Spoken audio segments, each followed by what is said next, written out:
मित्रांनो, तुम्ही स्पर्धा परीक्षांची तयारी करत आहात का? तर हा व्हिडिओ तुमच्यासाठी खूप महत्त्वाचा असणार आहे. नमस्कार विद्यार्थी मित्रांनो, एम-पी-एस-सी एक्झाम गाईड या यूट्यूब चॅनलवर आपले सर्वांचे स्वागत आहे. आज 23 मे या दिवशीच्या चालू घडामोडींवरील महत्त्वाचे प्रश्न आपण या व्हिडिओमध्ये बघणार आहोत. मित्रांनो, हा व्हिडिओ तुम्ही शेवटपर्यंत बघा, कारण की या व्हिडिओमध्ये जे प्रश्न विचारले जाणार आहेत ते येणाऱ्या परीक्षेत थेट विचारले जाऊ शकतात. तर अशाच दर्जेदार प्रश्नांसाठी तुम्ही एम-पी-एस-सी एक्झाम गाईड या यूट्यूब चॅनलला नक्की सबस्क्राईब करा. व्हिजिट माय स्टेट ही पर्यटन मोहीम कोणत्या राज्याने सुरू केली आहे? तर याचं उत्तर आहे उत्तर प्रदेश. उत्तर प्रदेश हे याचं योग्य उत्तर आहे. तर व्हिजिट माय स्टेट ही पर्यटन मोहीम उत्तर प्रदेशने सुरू केली आहे. तर पर्यटनाला चालना देण्यासाठी स्थानिक वारसा स्थळांची माहिती देण्यासाठी उत्तर प्रदेश सरकारने ही मोहीम सुरू केली आहे. तर या मोहिमेअंतर्गत सरकारी संग्रहालयामध्ये लहान मुले आणि कुटुंबांना 2 महिने मोफत प्रवेश दिला जाणार आहे. तर हा एक महत्त्वाचा प्रश्न आहे. हा येणाऱ्या परीक्षेत विचारला जाऊ शकतो की व्हिजिट माय स्टेट ही मोहीम कोणत्या राज्याशी संबंधित आहे? तर याचं उत्तर आहे उत्तर प्रदेश. पंतप्रधान मोदींना अग्निकोला पदक कोणत्या संस्थेने दिले? तर याचं उत्तर आहे अन्न आणि कृषी संस्था म्हणजेच FAO, food and agriculture organisation या संस्थेने पंतप्रधान मोदींना ॲग्निकोला पदक हे दिले. तर अन्न सुरक्षा आणि शाश्वत शेती क्षेत्रातील महत्त्वपूर्ण योगदानासाठी पंतप्रधान मोदींना हा आंतरराष्ट्रीय पुरस्कार देण्यात आला आहे. तर हा प्रतिष्ठित सोहळा इटलीमधील रोम येथे पार पडला. तर FAO ही संयुक्त राष्ट्रांची एक विशेष संस्था असून तिचे मुख्यालय रोम, इटली येथे कार्यरत आहे. चला आता आपण पुढील प्रश्न बघू. माउंट एव्हरेस्ट 32व्यांदा सर करून नवीन जागतिक विक्रम कोणी स्थापित केला आहे? त्याचं उत्तर आहे कामेरीता शेर्पा. कामेरीता शेर्पा हे याचं योग्य उत्तर आहे. तर नेपाळचे प्रसिद्ध गिर्यारोहक कामेरीता शेर्पा यांनी तब्बल 32व्यांदा एव्हरेस्ट सर करत स्वतःचाच जुना विक्रम मोडीत काढला आहे. तर त्यांच्या या विलक्षण कामगिरीमुळे त्यांना एव्हरेस्ट मॅन म्हणूनही संपूर्ण जगभरात ओळखले जाते.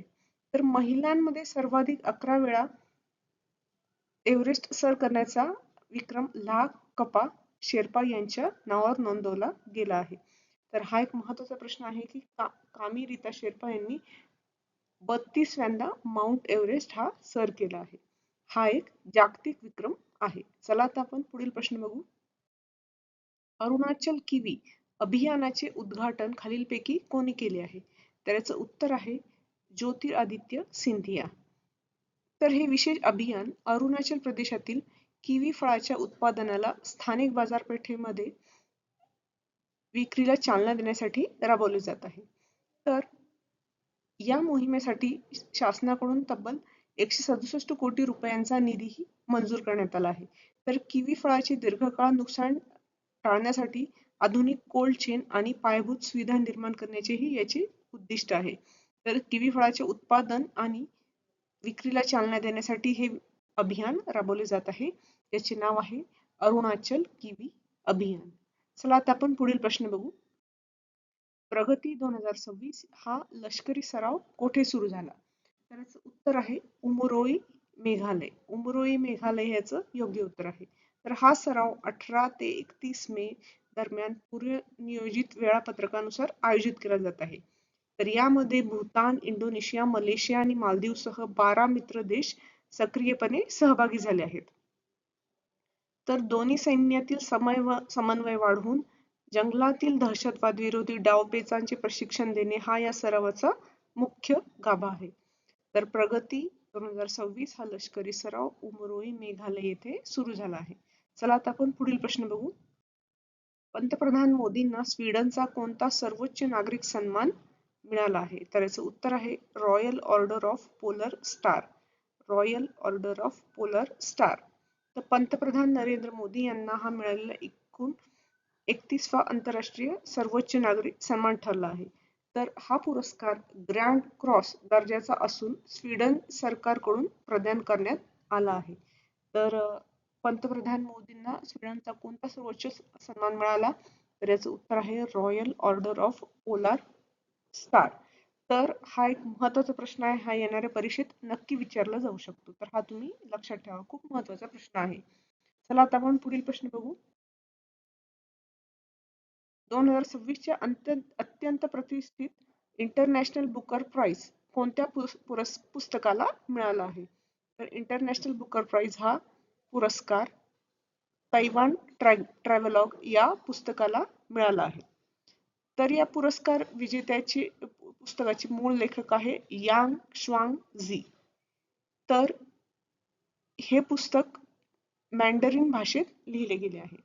मूळरित्या हे मॅन्डरिन भाषेत लिहिले गेले आहे. तर बुकरच्या इतिहासात पहिल्यांदाच मॅन्डरिन भाषेतील साहित्याला हा प्रतिष्ठित आंतरराष्ट्रीय पुरस्कार मिळाला आहे.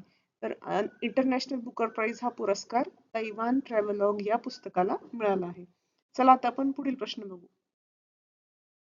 भारतीय नौदलाच्या पहिल्या नेक्स्ट जनरेशन गस्ती जहाजाचे नाव काय आहे? तर याचं उत्तर आहे INS संघमित्रा. INS संघमित्रा हे याचं योग्य उत्तर आहे.